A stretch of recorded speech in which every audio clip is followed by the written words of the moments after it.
It's workout time. Yeah. And guess what? You've chosen the best gym in town with the most advanced equipment. On top of that, there is a personal trainer who's actually there for you with a plan just customized for your needs. That plan is going to help you get in shape, whether you want to just, lose weight or maybe build muscles or train on endurance. The trainer is going to tailor that custom plan just for your needs. As you work out, he or she are going to just, tune your exercises based on your progress, just like an AI model, making a prediction based on the data it's been trained on. The gym may have everything you need, but the AI model, like your personal trainer, is what keeps you on track and ensures the results are spot on. So what is AI model?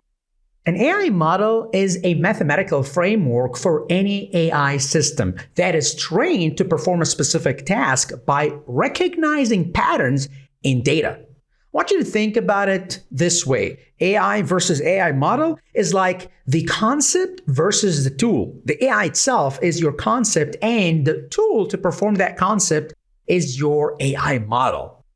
These models' life cycle has two fundamental processes: training and inference. Okay, with training, the model learns from data through a process where it adjusts its internal parameters to improve performance.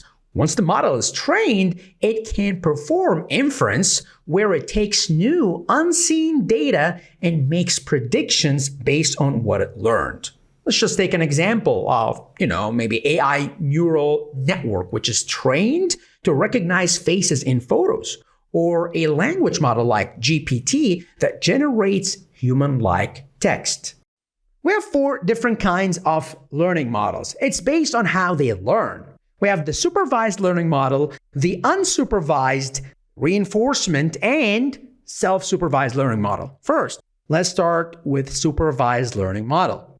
That's the most popular and commonly used method in AI. In this approach, the AI model is trained using a data set where both the input data and the correct output data, which is labeled, are actually provided. The model learns by studying this input and label output pairs and adjusts its prediction based on the correct answers. As the model trains, it predicts outcomes, compares them to the actual labels, and adjusts its weight parameter to reduce errors and improve its accuracy. Good and bad news. The supervised model is highly accurate when the data is well labeled, but it requires large amount of labeled data, which can be expensive and time-consuming. For example, a spam detection model is trained with thousands of emails labeled as either spams or not spams. And then it learns to make new classifications based on the training. Then comes the unsupervised learning model. In one word or in a few words, this is the model that works without labeled data. More details? Well, this is the model that processes raw, unlabeled data, identifying patterns without any predefined categories or example outputs. The unsupervised model detects similarities and differences in the data, grouping similar points. In other words, we call this clustering, or simplifying the data sets to highlight key features. Advantages can be, it can uncover hidden patterns in data and functions without needing labels. Whereas on the other hand, the outcomes can be more difficult to interpret, and it may struggle to identify meaningful patterns if the data lack structure. For example, your online music streaming app recommendation system, its algorithm analyzes millions of songs and user behavior to suggest playlists that align with each listener's unique taste.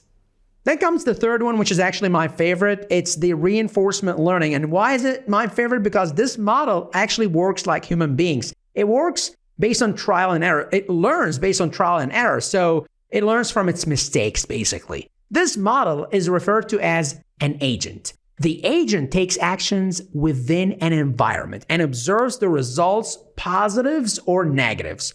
positive outcomes get rewarded and reinforce the behavior, while negative outcomes get to penalties and cause the model to adjust its actions.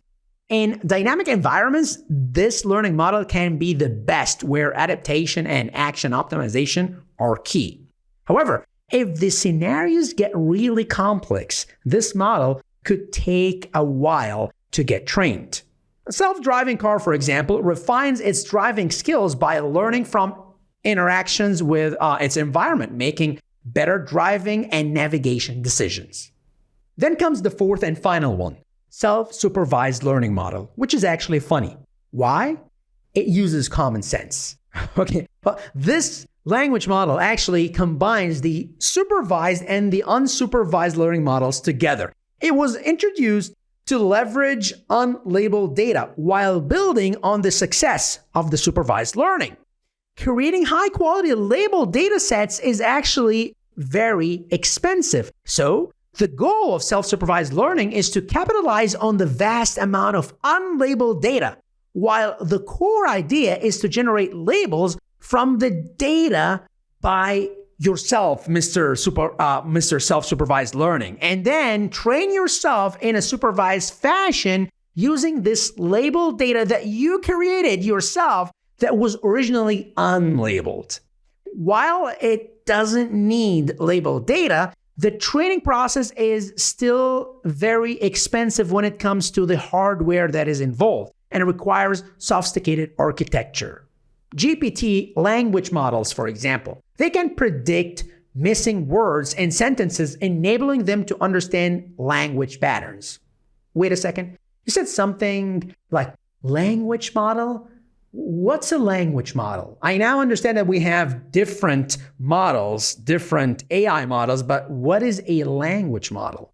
A language model is a type of AI model, which is designed specifically for processing and generating human languages. It's trained on vast amount of text data, not just any data, text data, to grasp the grammar, the context, and meanings to enable it to create and respond and produce coherent written content, or maybe spoken content as well.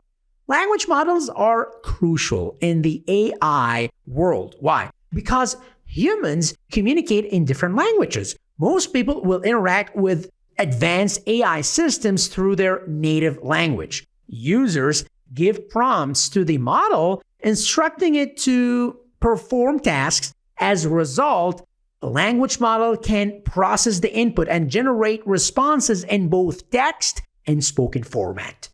There are several types of language models, each with its own approach to understanding and generating language. The two most common ones are SLMs and LLMs. What's that? SLM first. Small language models. They are AI systems built to manage simpler language tasks while using minimal computational power. These models typically have fewer parameters and rely on basic architectures like, for example, n-grams or simple neural networks, making them more lightweight and faster to implement. Thanks to the smaller size, SLMs are highly efficient, and you can actually run them on regular hardware. They are commonly used in applications like spell checkers and basic chatbots. A basic autocomplete feature on your smartphone keyboard, for example, might use it. It's simple and it's efficient. However, they have difficulty managing complex sentence structure, and capturing long-term dependencies might also be a challenge. Their effectiveness diminishes as tasks become more complex. So what are you waiting for? Get the LLM, which is the large language model. Well, it's large, so it can do something better, right? So LLMs are highly advanced.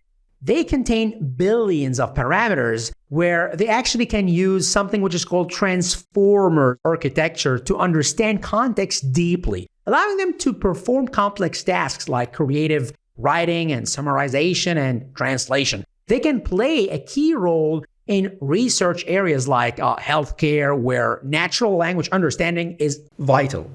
They are very highly scalable, versatile, and have advanced language understanding. But everything comes with a price. LLMs require intense compute power and large volume of training data, all of which have high cost.